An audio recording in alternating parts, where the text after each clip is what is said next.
7 جگہ بسم اللہ مت پڑھنا ورنہ انسان کافر ہو جاتا ہے۔ خبردار، بسم اللہ الرحمن الرحیم قرآن مقدس اللہ کی عظیم کتاب ہے۔ یہ برکت والی کتاب ہے۔ اس کی آیتیں مومنوں کے لیے شفا ہیں۔ اس کے ایک ایک حرف میں 10 نیکیاں اللہ نے مقرر فرمائی ہیں۔ قرآن مقدس دنیا اور آخرت کی پریشانیوں کا علاج ہے۔ قرآن مقدس رحمتوں کا خزانہ ہے، لیکن اس عظیم رحمت والے خزانے سے مالا مال ہونا ہو تو پہلے سچے دل سے بسم اللہ الرحمن الرحیم پڑھو، پھر اس خزانے کو کھولو اور زیادہ سے زیادہ اللہ کی رحمتوں کو حاصل کرو۔ جب قرآن مقدس جیسی عظیم کتاب بغیر بسم اللہ الرحمن الرحیم کے نہیں کھولی تو دوسرے جائز کام کی برکتیں بغیر بسم اللہ الرحمن الرحیم کی کیسے حاصل ہو سکتی ہیں؟ حضرت عثمان بن عفان رضی اللہ تعالی عنہ نے رسول اللہ صلی اللہ علیہ وسلم سے بسم اللہ کی نسبت سوال کیا۔ آپ صلی اللہ علیہ وسلم نے فرمایا، یہ اللہ تعالیٰ کا نام ہے۔ اللہ تعالیٰ کے بڑے ناموں اور اس میں اس قدر نزدیکی ہے جیسے آنکھ کی سیاہی اور سفیدی میں ہے۔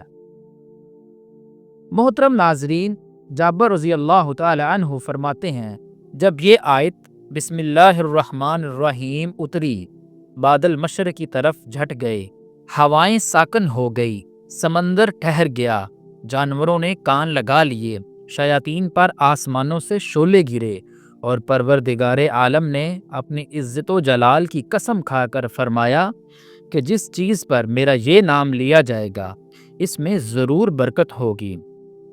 ابن مسعود رضی اللہ تعالی عنہ فرماتے ہیں کہ جنت جہنم کے 19 دراغوں سے جو بچنا ہے وہ بسم اللہ الرحمن الرحیم پڑھے۔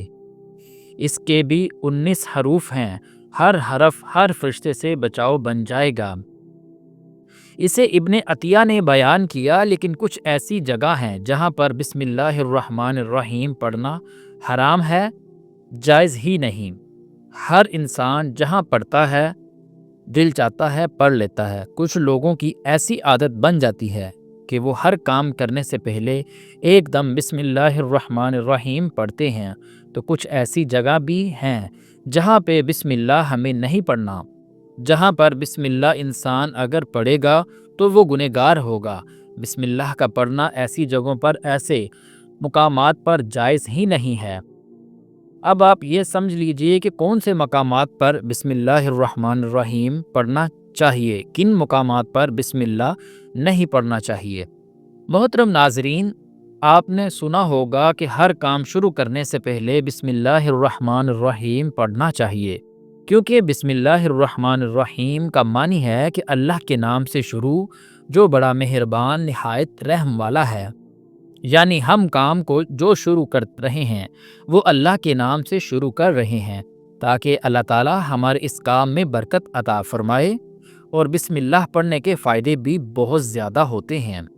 محترم ناظرین، اگر کوئی انسان کسی کام کو پڑھ کر تو اللہ تبارک و تعالی اس کام میں برکت عطا فرماتا ہے، اور یہ سنت بھی ہے۔ حضور صلی اللہ علیہ وسلم نے بہت سارے مقامات پر بسم اللہ الرحمن الرحیم پڑھنے کی تاکید فرمائی ہے، اور حضور صلی اللہ علیہ وسلم نے بسم اللہ الرحمن الرحیم پڑھنے کا حکم دیا ہے۔ اب اگر آپ کوئی بھی نیک کام شروع کر رہے ہیں، اس نیک کام شروع کرنے سے پہلے بسم اللہ الرحمن الرحیم اگر آپ پڑھ لیں گے تو آپ کی سنت بھی ادا ہو جائے گی، اور اس پہ آپ کی ثواب بھی ملے گا، اور اس کی برکتیں بھی آپ کو ملیں گی۔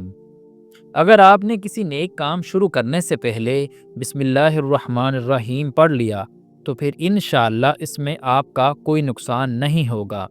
اللہ تعالیٰ خود آپ کا حامی و مددگار اور ناصر بن جائے گا، کیونکہ آپ نے اپنے اس کام کو اللہ کے نام سے شروع کیا ہے۔ محترم ناظرین، کیا ہمارا کام تھا کرنا، اور بندہ کیا کرتا ہے جو اس کے بس میں ہوتا ہے؟ بندہ تو اسباب اختیار کرتا ہے، اور بندہ کر بھی کیا سکتا ہے؟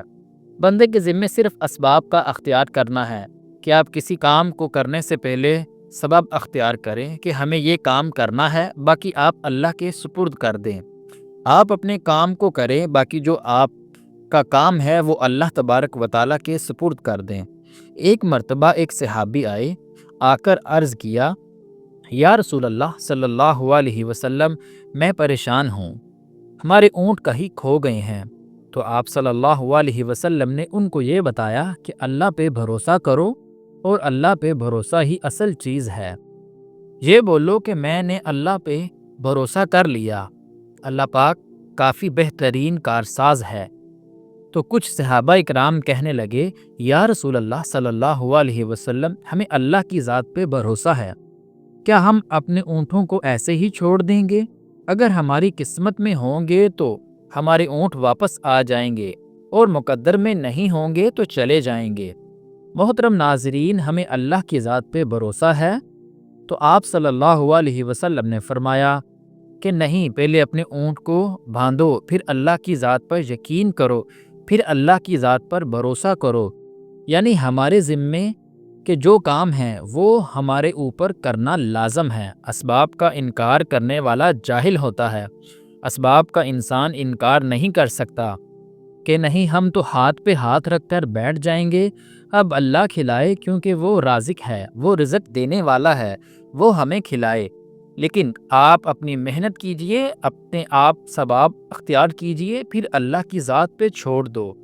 پہلے جاؤ مزدوری پر، آپ کام پر جاؤ، آپ کاروبار کرو، پھر اللہ کی ذات پہ چھوڑ دو کہ اے اللہ، اے پروردگار عالم، اب ہمارا کام جو تھا ہم نے کر لیا، آگے تیری رضا ہے اور تیری رحمت ہے، ہم تیری رحمت کے امیدوار ہیں۔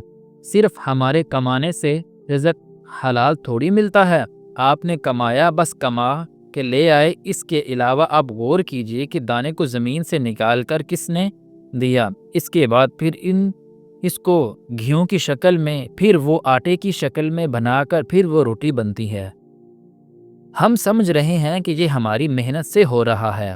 محترم ناظرین، ہم نے روٹی بنائی، روٹی بنا کے وہ گوشت یا سالن یا سبزی ہمارے سامنے آئی، اس کے بعد ہم نے جیسے ہی اس کو بسم اللہ الرحمن الرحیم پڑھ کر کھایا، تو اب ہمارے حلق پر ایک فرشتہ بیٹھا ہوا ہے۔ وہ فرشتہ اب اللہ سے اجازت مانگ رہا ہے۔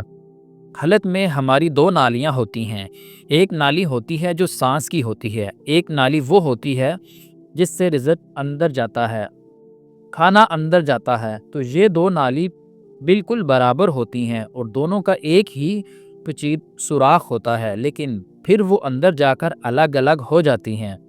اب آپ یہ سوچ کر دیکھیے کہ فرشتہ یہاں پر بیٹھ کر اللہ تعالیٰ سے پوچھتا ہے، ہمارے ہر لقمے پہ، مولا اس لقمے کو زندگی کا سبب بناؤں یا موت کا سبب بنا دوں؟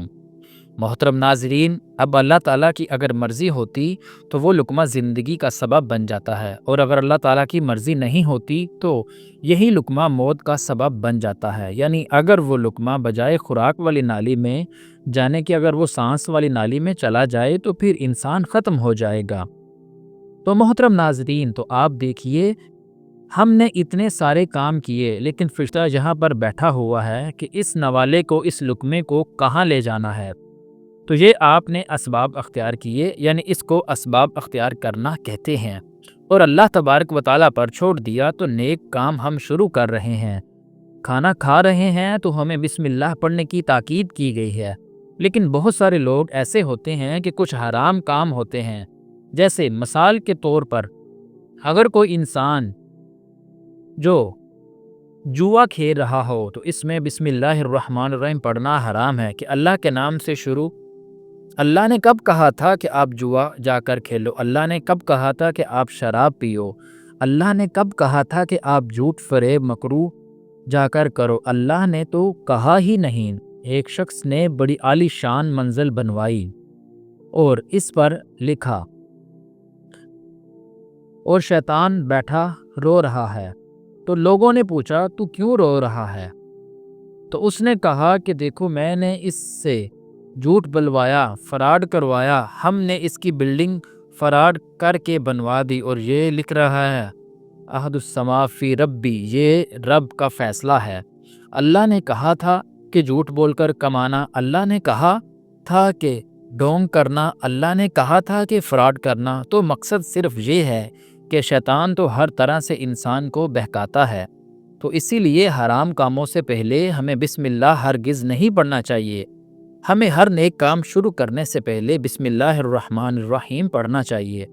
ہمیں اختیار کرنا چاہیے کہ جب ہم باتھ روم کے اندر داخل ہو چکے ہوں، نہانے سے قبل بسم اللہ الرحمن الرحیم پڑھیں، باتھ روم میں جانے سے پہلے ہم بسم اللہ الرحمن الرحیم پڑھیں، اور باتھ روم کے نکلنے کے بعد جب کپڑے پہنیں تو پھر بسم اللہ الرحمن الرحیم پڑھیں۔ محترم ناظرین، اور کوئی انسان کاروبار کرتا ہے، اب اس نے جھوٹ بولا اور پھر اس کے بعد پیسے لیتے وقت بسم اللہ الرحمن الرحیم پڑھا، تو ایسی جگہوں پر جہاں پر حرام کام کوئی بندہ کرتا ہے تو وہاں پر بسم اللہ الرحمن الرحیم نہیں پڑھنا چاہیے، کیونکہ اللہ تبارک و تعالیٰ نے آپ کو دنیا میں چھوٹ دے رکھی ہے کہ جیسا کرو گے ویسا بھرو گے۔ اللہ سب کو دیکھ رہا ہے کہ کون کیا کر رہا ہے، تو جو کچھ کر رہے ہیں صحیح یا غلط، اس کے بعد پھر لوگ کہتے ہیں کہ یہ تو اللہ کی مرضی ہے، لیکن یاد رکھنا یہ اللہ کی مرضی نہیں، اللہ کی اجازت ہے۔ اللہ نے آپ کو اجازت دی ہوئی ہے، بس اللہ نے چھوٹ دی ہوئی ہے کہ کر لو دنیا میں جیسا کرنا ہو۔ اللہ ظالم کو ڈھیل دیتا ہے، لیکن جب پکڑتا ہے تو چھوڑتا نہیں۔ محترم ناظرین، اللہ کی پکڑ بڑی سخت ہے، تو دنیا میں اللہ دیکھ رہا ہے، یہ مرضی نہیں ہے اللہ کی آپ گناہ کرو، لیکن اللہ نے بس اجازت دی ہوئی ہے کہ آپ کر لو، دیکھیں کتنا کرو گے، ایک دن آؤ گے میرے پاس، جب آؤ گے تب ہم فیصلہ کریں گے۔ مالک یوم دین انصاف کے دن کا حاکم تو اللہ کے رتوبت سمجھیے، اور ہمیں یہ سمجھنا چاہیے کہ کون سا کام ہمیں کب کرنا چاہیے، کب نہیں کرنا چاہیے۔ جو سنت رسول صلی اللہ علیہ وسلم پر ہم عمل کریں گے تو اللہ تعالیٰ ہمیں کامیاب کر دے گا، دنیا میں بھی اور آخرت میں بھی انشاءاللہ تعالیٰ۔ اللہ پاک ہمیں بہتر عمل کرنے کی توفیق عطا فرمائے اور ہمارا خاتمہ ایمان پر فرمائے، آمین ثم آمین۔ پیارے دوستو، کمنٹ باکس میں اللہ تعالیٰ کے 99 ناموں میں سے ایک نام ضرور ٹائپ کریں، اور اللہ تعالیٰ سے دعا ہے کہ اللہ تعالیٰ ہم سب مسلمانوں کو 5 وقت کا نمازی بنا دے۔ آمین ثم آمین۔